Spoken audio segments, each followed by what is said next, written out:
यह शैतान काल पुण्यात्माओं को पहले तो अपना अवतार यानी रसूल बनाकर भेजता है, फिर चमत्कारों द्वारा उसको भक्ति कमाई से रहित करवा देता है। उसी में कुछ फरिश्तों यानी देवताओं को भी प्रवेश करके कुछ चमत्कार फरिश्तों द्वारा उनकी पूर्व भक्ति धन से करवाता है और उनको भी शक्तिहीन कर देता है,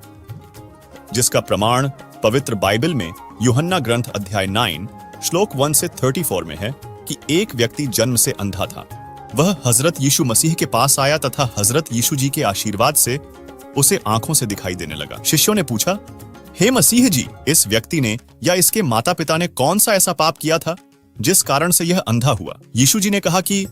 न इसका कोई पाप है और न ही इसके माता पिता का कोई पाप है, जिस कारण उन्हें अंधा पुत्र प्राप्त हुआ। यह तो इसलिए हुआ है कि प्रभु की महिमा प्रकट करनी है, जिससे सिद्ध है कि यदि पाप होता तो हजरत यीशु आंखें ठीक नहीं कर सकते थे,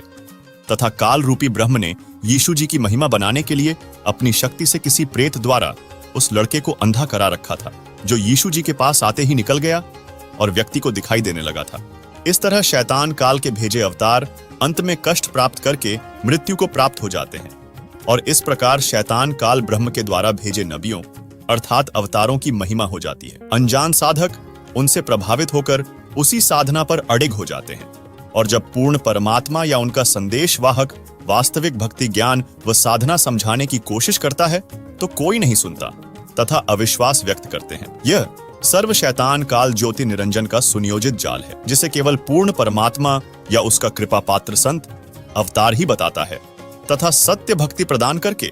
आजीवन साधक की रक्षा करता है, जिससे सत्य भक्ति करके साधक पूर्ण मोक्ष को प्राप्त करता है। अधिक जानकारी के लिए डाउनलोड करें संत रामपाल जी महाराज ऐप व सब्सक्राइब करें संत रामपाल जी महाराज यूट्यूब चैनल।